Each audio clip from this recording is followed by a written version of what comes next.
મહીસાગર જિલ્લામાં કરા સાથે પડેલા ભારે વરસાદે તબાહી મચાવી દીધી છે। વાવાઝોડા જેવી પરિસ્થિતિમાં આવેલા આ વરસાદે ખેડૂતોની મહેનત પર પાણી ફેરવી દીધું છે।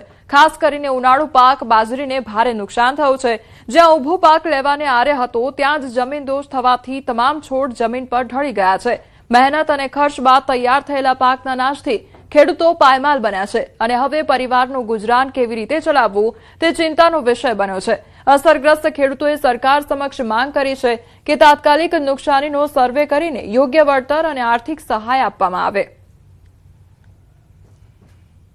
મહીસાગર જિલ્લામાં ગત રોજ વાવાઝોડા સાથે વરસાદ ખાબક્યો હતો અને ભારે વરસાદના કારણે ખેતીમાં નુકસાન થવા પામ્યું છે। ન્યૂઝ 18 ગુજરાતી પહોંચ્યું છે વરદરી વિસ્તારના ખેડૂતો જોડે કે આપ દ્રશ્યો જોઈ શકો છો કે આ તમામ ખેડૂતોનો પાક હતો ક્યાંક ને ક્યાંક નષ્ટ જવાના આરે આવી પહોંચ્યો છે। વરસાદને લઈને જે છોડ હતા તે ખેતીમાં નષ્ટ જવાને આરે આવી પહોંચ્યા છે। અમારો મુખ્ય પાક બાજરી જ છે। લગભગ 50 હેક્ટરમાં અમે બાજરીની ખેતી કરી હતી। પહેલા 5 વાગે જે વરસાદ આવ્યો એમાં કરા સાથે વરસાદ પડ્યો, પછી બ્રેક આવી અને પછી જે સાંજે વરસાદ પડ્યો ફૂલ વાવાઝોડું આવ્યું, લોકોનો પત્ર ઉડી ગયો અને અમારી આ જે મુખ્ય પાક બાજરી છે એ બિલકુલ જમીનદોસ્ત થઈ ગઈ। આ ઢોરને ઘાસચારો કામ લાગે એવું નથી કે અમારા ખેડૂતને બી કશું કામ લાગે એવું નથી। ઓનલાઈન બાજરી બી કાલે નોંધાઈ બી દીધી છે, બરાબર। તે છતાં આ એ ઓચિંતાનું વાવાઝોડું આવ્યું અને વરસાદ આવ્યો તો અમારી આખી આ બાજરી પાક નિષ્ફળ ગયો છે। એટલે અમારી સરકારને એવી રજૂઆત છે કે અમને વહેલામાં વહેલી તકે જે સરકારથી બને અમને સહાય આપે। બાજરીનો પાક તો પણ નિષ્ફળ ગયો છે। બરફ ને કરા સાથે પાણી ભરી ગયું છે। બાજરીમાં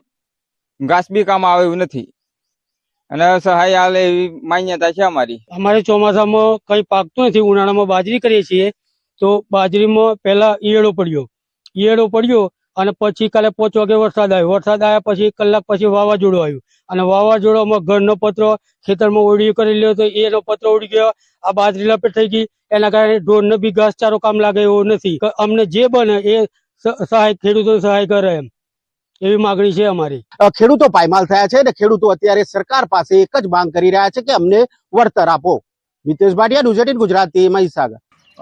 કરા પડવા અને વરસાદ પડવાથી ખૂબ મોટા પ્રમાણમાં ખેડૂતોને નુકસાન થયું છે। લગભગ 100 એકર જેટલી જમીનમાં જે રવિ પાક કરવામાં આવ્યા હતા, મકાઈ, બાજરી છે, ઘઉં લોકોના રહી ગયા હોય, ઘાસચારો છે, આ બધામાં ખૂબ મોટા પ્રમાણમાં નુકસાન થયું છે। 10 દિવસમાં બાજરી હવે પાકવાની તૈયારીમાં જ હતી ને આખા ખેતરની કેવી દશા થઈ છે। આવું આ સમગ્ર દોલતપરા પંચાયતના વિસ્તારમાં જેટલા પણ ખેડૂતો છે એમના દરેકના ખેતરમાં આવી એ છે પરિસ્થિતિ।